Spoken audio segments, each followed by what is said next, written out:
It's a beautiful morning in the neighborhood.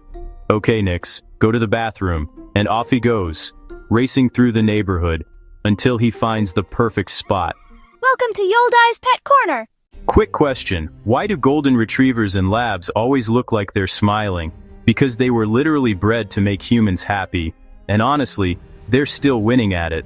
But that friendliness didn't happen by accident. Golden retrievers and white Labradors are two of the most popular dogs in the world, but behind that soft fur and happy tail is hundreds of years of selective breeding, purpose-driven behavior, and some surprising science. And today, we're going back to where it began, Scotland's estates. Hunters shaping dogs that swam cold lochs, waited calmly, and delivered birds unmarked. The roots of Golden and later, Labrador reliability. Golden retrievers originated in Scotland in the mid-1800s. They were bred specifically for retrieving game birds, especially from water.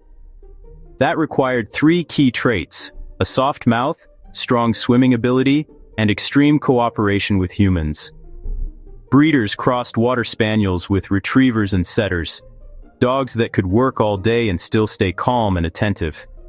This is why Goldens are naturally gentle, highly social, and eager to please. These traits were selected, generation after generation. Now, white labs are actually yellow Labradors. Genetically, Labrador retrievers originated in Newfoundland, not Labrador. They worked with fishermen, hauling nets in icy seas. That work forged strength, endurance, and steady nerves. In Britain, breeders refined calm, clever retrievers, and lighter coats helped visibility in the field. As society changed, these dogs adapted. They went from working fields and boats to homes, hospitals, and service roles. Science shows that breeds selected for cooperative work with humans develop higher social sensitivity, stronger eye contact, and increased responsiveness to human cues. This is why both Goldens and Labs excel as guide dogs, therapy dogs, service dogs, and family companions. They evolved with us. From fields and fishing boats to therapy halls, their partnership with people kept evolving. Goldens and Labs learned patience around families, steadiness in city noise, and focus amid chaos, traits that make multi-dog life smoother. Ready to see how that plays out? Beyond their bond with us, Goldens and Labs are built for community. In groups, they read the room fast, matching energy mirroring movement, choosing cooperation over conflict. Watch the signals, the play bow, the soft blink, the curved approach. These are peace treaties in dog language, keeping games fair and tension low. Their history shaped this. On boats and blinds across fields, they had to work shoulder to shoulder with people and other dogs, waiting their turn, lining up, retrieving in sequence without guarding or grumbling. That legacy shows up today in dog parks and multi-dog homes. High tolerance, loose bodies, easy give and take. Behavioral studies back it up. Retrievers consistently score higher in social affiliation, seeking proximity, sharing space, re-engaging after interruptions. You'll see self-handicapping in play, polite pauses at thresholds, quick de-escalation when excitement spikes. In groups, they synchronize with us, too. Eyes up cues checked, tempo adjusted. One handler, many dogs, one rhythm. Healthy dynamics aren't accidental, they're practiced. Clear cues, predictable routines, outlets for energy keep that affiliative wiring shining. When you give them structure, they give you harmony. A pack that moves waits plays as one. Before a pack learns to move as one, it learns to be held. Golden retrievers and labs are exceptional mothers. Steady, attentive, unflappable. Calm nursing, soft corrections. High tolerance for little teeth, clumsy paws. They model safety. Breeding shaped this. Nervous or sharp mothers didn't thrive in working lines. Stability was selected generation after generation. Those first weeks are a blueprint. Warmth, milk rhythm, hearts synced to a mother's breath. Breeders add gentle hands early, short lifts, soft strokes, tiny position changes. Early neurological stimulation builds resilient nervous systems. At 3 to 4 weeks, the world opens. New textures, new smells, new sounds introduced low and slow. Confidence compounds. Short visits from calm humans, brief separations, easy reunions. The lesson, apart is okay, together is better. Weaning is gradual. Little meals, little manners, waiting bodies, quiet mouths. Bite inhibition learned through littermate feedback and polite redirection. Clean routines take shape. Sleep, potty, play, repeat. Crates become cozy dens. Predictability lowers arousal. Tiny recalls. Name games. Handling practice. Ears, paws, mouth. Cooperation is normal, not negotiable. Healthcare too. Deworming first vaccines. Scales and thermometers. Calm holds. Quick treats. No drama. By 8 weeks, you're not just bringing home a puppy. You're inheriting a process. Maternal calm human structure. Keep it going. Gentle exposures. Clear cues. Generous rest. Protect sleep. Reward curiosity. Interrupt spirals early. Do this, and those early weeks bloom into what you felt in the pack. A dog who reads the room, trusts the world, and chooses harmony. So, when you see a golden or a white lab calmly watching over kids or gently carrying something fragile, you're seeing centuries of biology at work. The soft mouth, the steady eyes, the quiet choosing of calm over chaos. It's not a trick, it's inheritance. Notice the check-ins, the patient pauses, the easy let go. That's the blueprint alive in your living room, pack wisdom made personal. But here's where things get really interesting. Despite their similarities, golden retrievers and white labs differ in energy regulation, emotional processing, long-term behavior, and those differences matter a lot. In part 2 of the video, we'll break down how these traits affect training, family life, working roles, and why choosing between them isn't as simple as coat color. Oh, here comes Nix. Hi, Nix. Hi, Dad. I love your stories. And if you at home enjoy them too, please, pretty please hit like and subscribe. It makes me so happy. Thanks, Nix. Have a treat. And welcome back, folks. In the first part of the video, we talked about where golden retrievers and white Labradors came from and how centuries of breeding shaped who they are. Now we're answering the big question. They look similar, they act similar, so why do they feel so different in real life?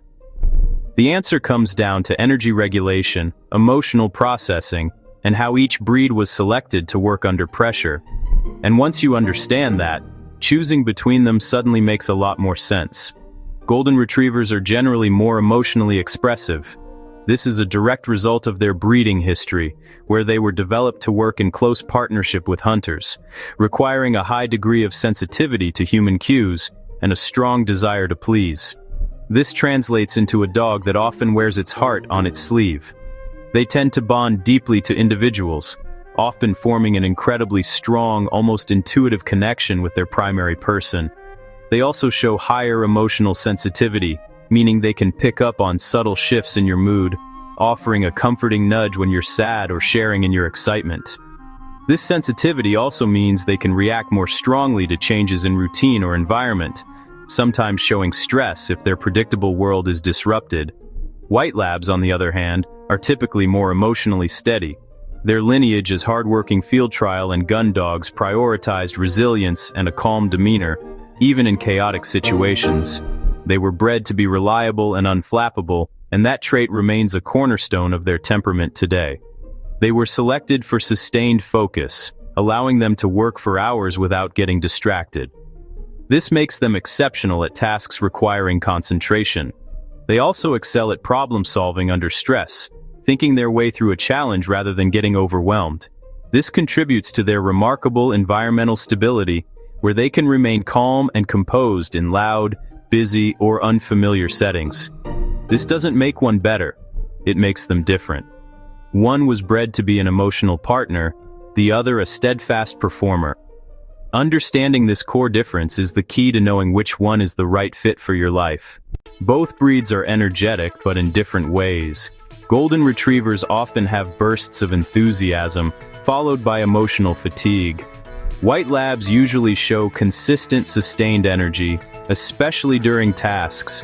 Studies on working retrievers show labs maintain task focus longer, while Goldens excel in cooperative and emotionally responsive roles. Quick breather. Now watch how that plays out in action. When it comes to family life and the living environment, the subtle differences between these breeds become much clearer, guiding us toward the best fit for our own homes. For families, golden retrievers often excel in roles that require high emotional intelligence and a gentle disposition. They are famously wonderful with children, possessing a natural patience and a soft mouth that makes them reliable companions for younger family members. They also thrive on providing emotional companionship.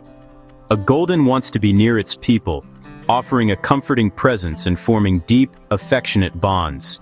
This makes them incredible partners for anyone seeking a constant, loving friend.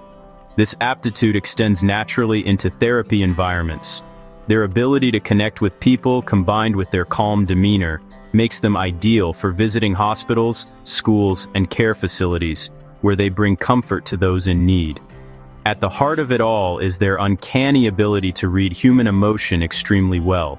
They seem to just know when you need a friend. White Labs, with their working line heritage, do best in environments that cater to their energy and intelligence. They are a perfect match for active households, whether it's daily runs, weekend hikes, or games of fetch that last for hours. A lab is happiest when it's moving and sharing adventures with its family. They also flourish with structured routines, knowing what to expect when it's time for a walk, when it's time for training, and when it's time to rest, gives them a sense of purpose and stability. This leads to the final key. They thrive in homes that provide daily mental work. Puzzle toys, scent work, and obedience drills aren't just fun. They're essential for keeping a lab's sharp mind engaged and preventing boredom. Ultimately, both breeds need plenty of exercise to be happy and healthy. But the key distinction is that labs truly need a job. This doesn't mean they need to be a professional working dog. That job can be anything from advanced obedience training to a daily challenging game of fetch. It's about giving their focus and drive a consistent positive outlet, even if that job is just structured play. Golden retrievers dominate in therapy work, emotional support, hospital and school programs. White Labs dominate in guide dog programs, mobility assistance, detection and service roles. This split exists because each breed excels where their genetics shine. Here's the big reveal. Ready? Stay with me. Here's what most people miss. Golden retrievers and white labs aren't just different coats of the same dog. It's deeper than color. It's purpose. They are two specialized solutions to two different human needs. Two paths, both brilliant. Different needs. Choosing the right one isn't about looks. It's about lifestyle, structure, and emotional match. Match the dog to your world. That's how harmony happens. Not looks. Fit. If this series helped you understand these breeds better, hit like, subscribe, and share it with someone choosing their next dog. And remember, when you pick the dog that fits your life, everybody wins. Choose thoughtfully, listen to your lifestyle, stay kind, train daily, keep it fun, move together, learn together, grow together. Thanks for watching. Christmas may be over, but you know what isn't? Cats and dogs still freezing, still hungry, still waiting. This winter, your local animal shelter needs help more than ever. Please donate today and help keep them warm, fed, and safe.